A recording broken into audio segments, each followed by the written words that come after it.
Hace un tiempo atrás conversaba con una persona que trabaja muy de cerca con japoneses y ella me comentaba un poco molesta acerca de este fenómeno que está ocurriendo últimamente de tomar palabras japonesas y de alguna manera empezar a difundirlas o propagarlas como si fueran algo exclusivamente japonés, como si fueran conceptos o situaciones incluso que solo pasan en Japón y que solo les pasa a los japoneses.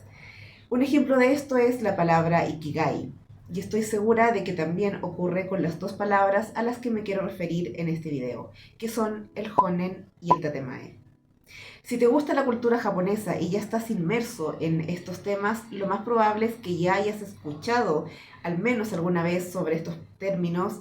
Están muy de moda hoy en día y a lo mejor ya sabes de hecho de qué se tratan. Pero mi intención en este video no es realmente contarte o explicarte estos conceptos, que en el fondo son bastante más sencillos y simples de lo que pueden parecer, al menos algunas personas, sino más bien cuestionar la japonesidad de estas acepciones y qué realmente tan exclusivos son de la cultura japonesa. Empecemos entonces por el principio, tratando de entender estos conceptos. Cuando hablamos del honen y el tatemae tenemos dos palabras separadas, pero que funcionan generalmente juntas porque son opuestos complementarios. El honen tiene que ver con la verdad, con lo que se dice, se hace, se piensa y se actúa desde lo genuino, desde lo que se quiere, se piensa y se siente de verdad. Por ejemplo, digamos que mi mamá me hace un pastel y no le queda muy rico. Y yo, desde la confianza que nosotras tenemos, le voy a decir, no me gustó tu torta, ¿no? Eso es el honen. Pongámonos ahora en otro ejemplo. Supongamos que mi amigo hipotético Juan, que ha estado pasando por una mala racha, que se siente un poco deprimido, me cuenta que le ha empezado a picar el bichito de la pintura y me muestra su primer cuadro y me parece terrible. Mi intención es no decirle eso, porque obviamente sé que lo puedo herir, que lo puedo lastimar, y realmente no estamos acostumbrados a decir eso tan directamente, cuando no es una respuesta positiva. Entonces lo más probable es que yo le diga, ¿sabes, Juan? Para hacer tu primer cuadro está muy bien, sigue adelante con eso. Alguien podría utilizar una manera distinta de decirlo, a lo mejor le dice que sí directamente o le echa, no sé, algún chamullo, por así decirlo, para no herir a la persona. Eso es tatemae. Y el tatemae se puede definir como una máscara social que nos ponemos para comportarnos socialmente en el sentido y propósito de mantener la armonía. Por supuesto, estos ejemplos que acabo de poner son muy pequeños y abarcan solamente un espectro de todo lo que pueden llegar a abordar. El tatemae lo podemos utilizar y extrapolar a temas de trabajo, familiares, con temas de jerarquías, ¿no es cierto? Eh, y que tienen que ver justamente con respetar esta armonía y mantener también un cierto respeto. Posiblemente ya te habrás dado cuenta de lo que ocurre, y es que esto no es ninguna novedad ni nada extravagantemente japonés. Pasa aquí en Chile y estoy segura de que pasa en otros países de Latinoamérica y posiblemente hasta del resto del mundo también. Por supuesto, no es el caso de todos los países. Hay países que son más directos y menos, ¿cómo decirlo? Tienen menos tacto quizá para decir las cosas.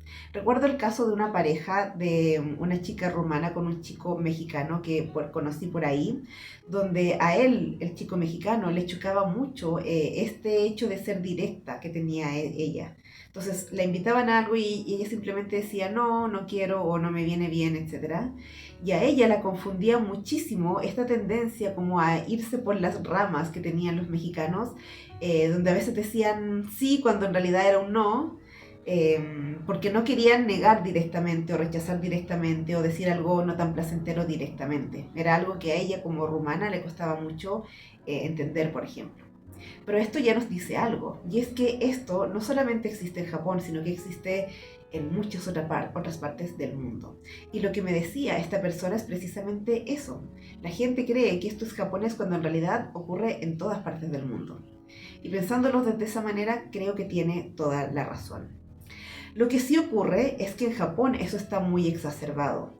Yo tengo un video del colectivismo que lo publiqué hace unas semanas atrás, donde explico cómo Japón le da tanta importancia a lo que es colectivo, al sentido del colectivismo, y donde básicamente los japoneses son criados desde muy temprana edad para pensar en el país o para pensar en el grupo como sociedad japonesa en detrimento del individuo en sí. Por lo tanto, si hablamos de un país en el que se le da énfasis al colectivo, es de entenderse que este tatemae, que es un código social, se vea también exacerbado. Esto es tan así que a veces cuando te hacen una invitación a salir, por ejemplo, siempre es necesario dar alguna excusa, algo como tengo algo que hacer, tengo un compromiso, quizás la próxima vez, etcétera. Y hay algunos casos que son incluso un poco más, digamos, fuertes. Por ejemplo, se me viene a la mente el caso del nomikai. El nomikai es una práctica empresarial en Japón que consiste en que en ciertos periodos del año un grupo de trabajo va a una reunión fuera del horario laboral a, digamos, a amenizar con el grupo de trabajo. Pero este evento que se ve tan divertido y ameno, en realidad no lo es tanto, en primer lugar porque está muy premeditado y tiene muchísimas reglas. Partiendo por el hecho de que quien tiene que organizar esto es el kohai, es decir, el junior, la persona más joven de la empresa, quien se encarga de buscar un lugar, buscar incluso un segundo lugar en el caso de que al jefe se le antoje seguir o extender, digamos, esta jornada, y donde el presidente va a decir algunas palabras, algunas personas también. Digamos que cada persona tiene su rol en esta actividad.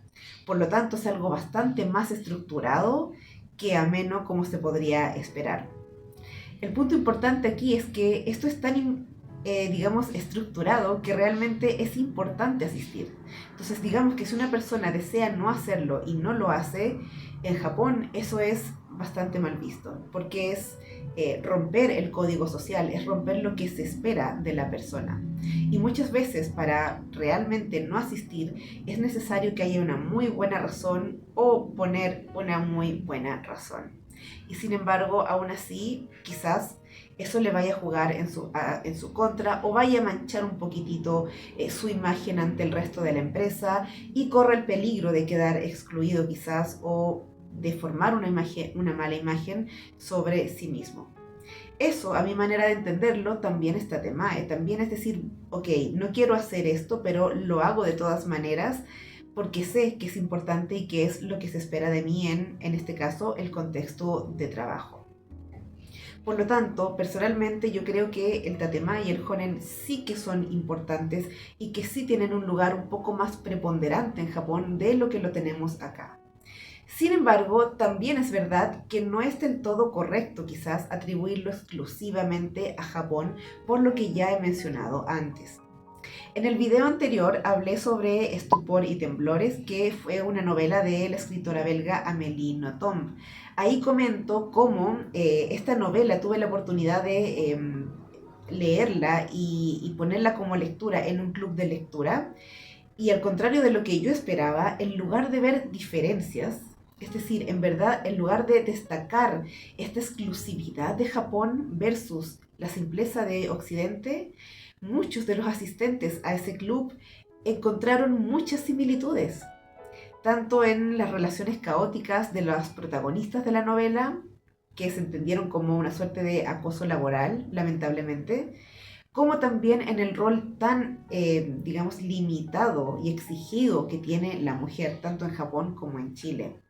Y eso a mí me dijo mucho, porque quiere decir que a pesar de que en Japón efectivamente existe una cultura de mucha exigencia hacia ciertas cosas sociales o de etiquetas, en Chile al menos también es así. Y estoy segura de que en otros países de Latinoamérica también lo es. ¿Cuál es la diferencia entonces? ¿Qué hacemos con esto? ¿Le quitamos la japonesidad al tatemae y al honen? Realmente no es necesario. Creo que es simplemente importante reconocerlo como tal. Reconocer que en su concepto estas nociones existen en todas partes del mundo, son de todas partes del mundo. Ya lo mencioné también en el video de loquillo, que también es un concepto japonés o una palabra japonesa, pero que se puede extrapolar a otros conceptos occidentales también. y este también es el caso. Sin embargo, hay algo que yo quisiera destacar y puede que en esta parte me aleje un poquito del tema de lo japonés, porque creo que el punto importante aquí es el nombre, la palabra, el acto de nombrar algo. Y es que el nombre, tan solo por identificar algo, ya le da vida. Esto es algo muy trillado aquí en Chile, pero el verbo si no da vida, mata. ¿Sí? Y es exactamente lo mismo con las palabras. Las palabras dan vida. Nombrar algo da vida. Nosotros mismos como personas. Por supuesto, podemos ir al registro civil y cambiarnos de nombre, por ejemplo, y no hay problema y quizá no hay tanto drama y está bien. Pero ¿no te pasaría que si tu mejor amigo de la noche a la mañana se cambia de nombre, de todas maneras en tu subconsciente va a quedar ese nombre anterior y cada vez que pienses en él vas a pensar en su nombre? Es así como funcionan. Todas las palabras sirven para dar vida a algo, sirven para hacer notar algo, lo ponen en vitrina, ¿sí? Y esto pasa en todos los idiomas. Todos los idiomas tienen palabras que otros idiomas no los tienen. Y no es que se inventen cosas, esas cosas siempre están, pero cuando tú les das un nombre, les das visibilidad. Y eso es precisamente lo importante de este aspecto. Pienso, por ejemplo, en el típico caso del inglés con el español, con el caso de ser y estar, y el famoso be o being. Es bastante más simple si entendemos que un angloparlante puede simplemente decir, utilizar el be o el being y ya está, ya problema resuelto. Sin embargo, todo hispanohablante sabe perfectamente bien cuándo usar el yo estoy y cuándo usar el yo soy. Aun cuando la diferencia es sutil y aun cuando estoy segura de que la mayoría de las personas en el fondo no han analizado esto ni sabrían explicar por qué, pero todos sabemos cuándo decir estoy triste, cuándo decir yo soy, no sé, alegre, por ejemplo. Algo que el idioma inglés no tiene para especificar. Un ejemplo como este se repite en muchísimos otros casos. Y algo que creo que tiene en particular el idioma japonés es que rescata nombres o palabras para hechos que son bastante esenciales a nivel humano. Esto puede tener que ver con la raíz tan anclada que tienen el budismo y también, por ende, el Shinto en Japón. Esta cosa de la religiosidad o de la filosofía de vida que impregna tanto a Japón en su cultura, en su arquitectura, en su estética, etc. Y creo que es lo que hace precisamente que tengan palabras que remitan a cosas tan esenciales. Quiero volver a tomar el ejemplo del Ikigai. El Ikigai significa simplemente el propósito de vida. No es algo que tenga mayor ciencia y creo que todos lo podemos entender tal y como es. Sin embargo, destaca mucho. Mira esta palabra que crearon los japoneses, pero qué profundo. Y lo que es peor, algunos coaches la toman y te dicen, bueno, si quieres encontrar tu Ikigai tienes que hacer un círculo y en los 4 lados poner tus talentos y tu formación y en lo que crees que eres bueno y etcétera, etcétera, ¿no? Haciéndolo ver como algo mucho más complejo de lo que en verdad es. En realidad esto no es un problema, no es algo tan malo, es simplemente decir, bueno, Japón tiene esta palabra que creo que es muy importante para la psicología y que puede ayudar en terapias para personas, vamos a utilizarla. Y en verdad no tiene nada de malo, no hay ningún problema con eso. El problema es cuando las personas lo entienden como algo tan exclusivo de Japón, cuando realmente no es así. Y en el caso del Honnen y del Tatemae creo que es exactamente lo mismo. Hablando exclusivamente de mi país, de Chile, puedo decir que aquí en Chile usamos bastante el Tatemae también. No al mismo nivel de Japón, creo yo, pero sí que lo usamos. Por lo tanto, no es que Japón nos esté aportando algo novedoso que nosotros no tengamos. Lo que sí está haciendo, sin embargo, es ayudarnos a darle un nombre. Y al hacerlo, al ponerle un nombre, nos ayuda a verlo. Es lo que mencionaba hace un rato. Cuando nombras algo, lo identificas, lo pones a la vista, lo pones en vitrina. Nombrar algo le da vida a ese algo. Siempre hemos tenido Tatemae. Creo que todos entendemos ya el concepto y sabemos que lo hacemos ya sea por compasión, en contextos íntimos o incluso en contextos un poco más sociales y formales. Solo que no tenemos una palabra para eso aquí en español. los japoneses sí. Y gracias a esa palabra que se ha extrapolado al resto del mundo, ahora podemos entendernos nosotros mismos culturalmente un poquitito mejor. Y esa es la reflexión que quería dejarles este día. No la complejidad de estos conceptos japoneses que se entienden como algo tan exclusivo de Japón, sino el entender que realmente compartimos muchas cosas, solo que cada uno pone el foco en cosas distintas. Unos lo nombran, otros no lo nombran. Unos le ponen un nombre, unos le ponen otro nombre. En este caso, Japón nos ayuda a entender algo que nosotros sí teníamos, pero que no habíamos nombrado antes. Y eso nos ayuda también a entendernos como cultura un poquito mejor.